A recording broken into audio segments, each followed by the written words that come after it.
It's officially been a year since I moved to Korea for work, and a lot is going through my head today, and I need to do a lot of cleaning. So let's break down some of the thoughts about my year here while I clean my apartment. I think the first thing that took a lot of adjusting was this is my first full-time job, guys. Yes, I've worked many jobs through my life, but most of them have been part-time jobs that I've worked during school, and this is the first time I've worked a full Monday through Friday.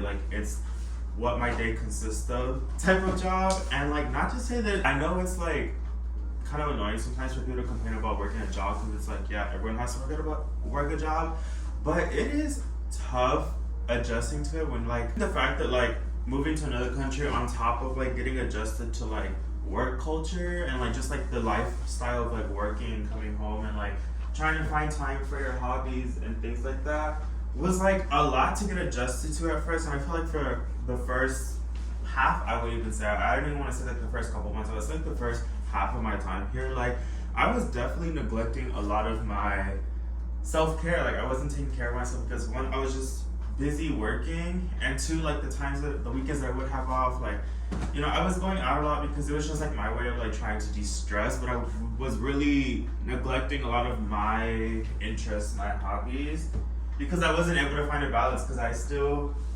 wasn't sure what balance looked like when I was getting here. I've worked jobs ever since my junior year of high school and throughout college, but I think the main difference is it feels now that I'm working every day, that is my life now. It's what am I looking forward to? I feel that's kind of the question I kept asking myself, because I was before, when I was working jobs, whether it be a summer job or a part-time job, there was something else for me to look forward to in my day or in the time coming forward, in the time to come. Whether it be me having school, and even though school was still something that I had to do, at least it was okay, there's something that I can look forward to after this. Or if it was a summer job, it was okay, I'm gonna go back and move back to college in August. I'm just this is literally the rest of my life, I'm going to be working nonstop. And then I come home and it's just obviously I just want to lounge around and decompress from the day. I'm still trying to find my way, my cycle, but that's definitely one of the biggest things that I've had to overcome moving here, for my first full-time job, and also getting adjusted to a country that I'm familiar with, but not in the sense of working here. Second thing has been just this constant sense of the unfamiliar, getting used to just everything being unfamiliar. And I say that in the sense that yes, I can get used to my day-to-day routine and get to know the area that I'm living in, or it's there is some sense of familiarity and having a routine here. There's always this underlying sense of unfamiliarity in a way that I had a hard time coming to understand myself.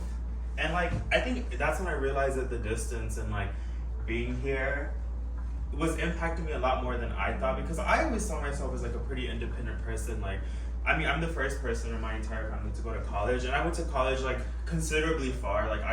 I'm from Dallas, Texas, and I went to school in a small place in Pennsylvania. Pretty far in my and my family standards, coming from a Mexican family that no one has left Texas, since I'm the first generation born there. And so I thought, because I had made that big move for college so far away, that I was pretty independent and I was able to always manage myself. And even being there, going to a school where it was just really demographically and just economically and class wise was very different from where I grew up in Texas. I was I've been in unfamiliar situations. I've been able to adjust well, but I feel just anywhere in America, although it is very diverse, and where I was going to school in Pennsylvania could not have been more different than the way I grew up in Texas. There's still a sense of familiarity, whether it be because of the language, because just this common identity. I don't even know how to understand it, because I feel now that I live abroad, I really fully have informed why it is that I feel that sense of constant unfamiliarity. But I think the best way that I can describe it right now is that I've been in situations that have been unfamiliar, or that I've been the outsider. But it's just learning how to adjust to that being your constant state.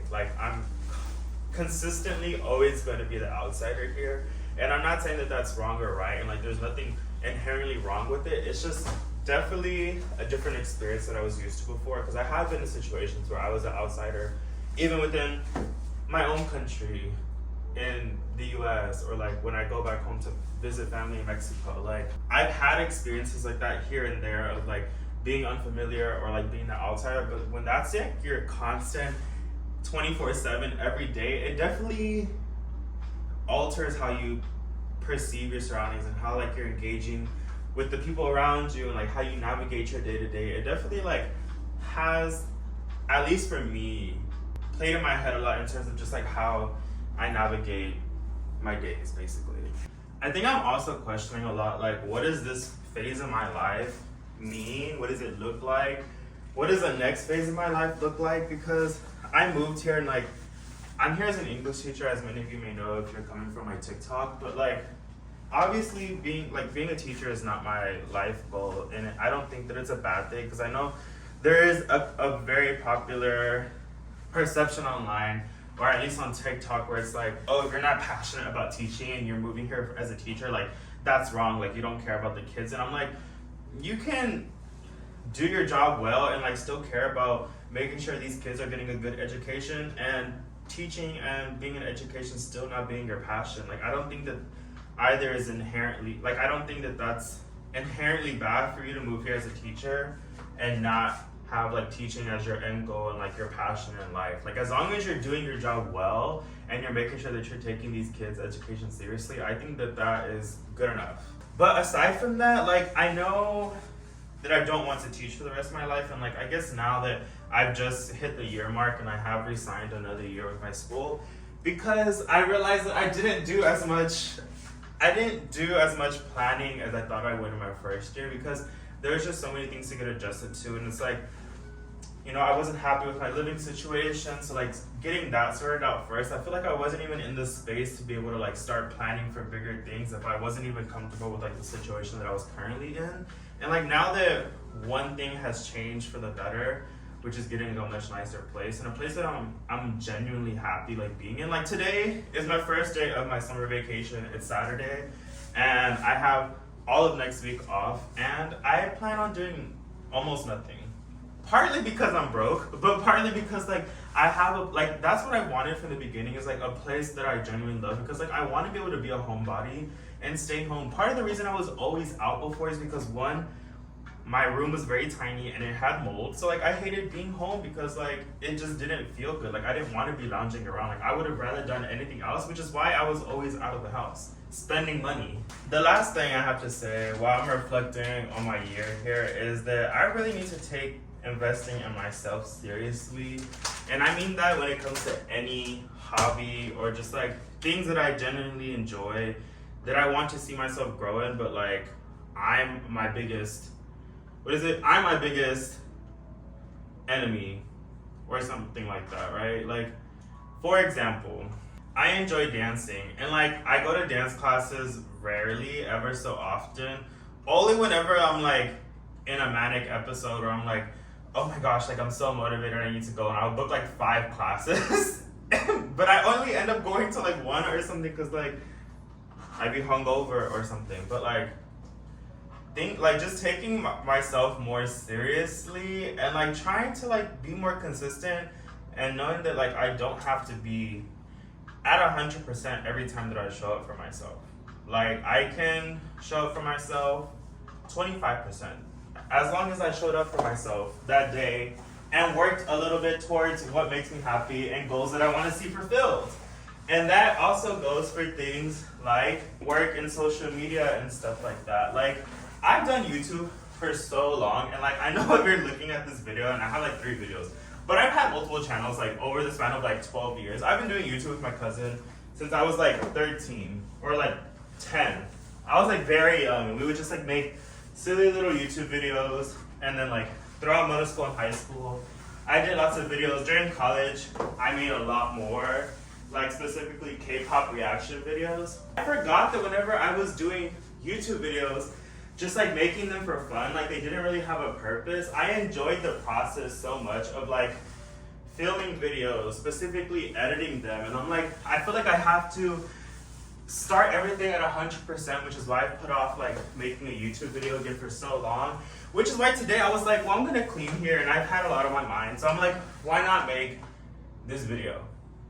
like just to reflect. And I'm like, it's definitely not the type of videos that like I would feel comfortable putting out regularly, but I'm like, I have to start somewhere to get the ball rolling. And I'm like, showing up for myself and being consistent doesn't mean that every video is gonna be like an amazing video, like well edited, and it's gonna be like my favorite video that I've ever posted. I'm like, I don't think that's what I need to be setting my mind towards. I need to be setting my mind towards the fact that like today I filmed a video. Was it low effort, low editing? Yes, but the next one will be better. And I'm like, that's kind of where I'm trying to put my headspace in to set myself up for like success. Yeah, I didn't have anything exciting planned for today, and that's why I was kind of like always hesitant about filming a video, because I'm like, there's nothing exciting about this, it's boring. But I don't feel pressure to like have a jam-packed day for filming myself to feel worthy, or like for it to feel like worth it to like make a vlog or like whatever it may be. But I also was going to talk more about my teaching journey here, just like things that I've learned throughout the year. And I will be filming a video for TikTok after this, just like an extended Q&A of like questions that people have had. But I might make a more detailed video, like in terms of a guide of like how I got here teaching, maybe later. And hopefully there are more to come. I'm really going to hold myself to uploading, guys. Like I promise to my 10 people who are going to watch this, but yeah.